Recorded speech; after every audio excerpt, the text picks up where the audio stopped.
Hey guys, here's the AI overview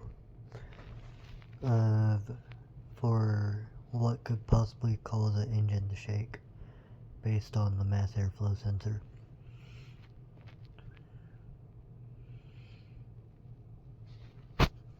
And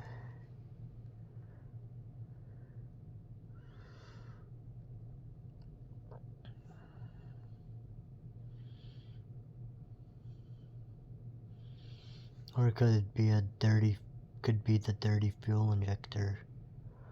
So it's either fuel injector or probably mass airflow, or no telling what else it could be. But hopefully you guys like, comment, share, subscribe, and hit the bell icon so you get notified when I upload live stream, make YouTube shorts, and keep an eye on the community tab until YouTube makes featured where you get notified when I post the community tab. Bye guys, peace, I'm out.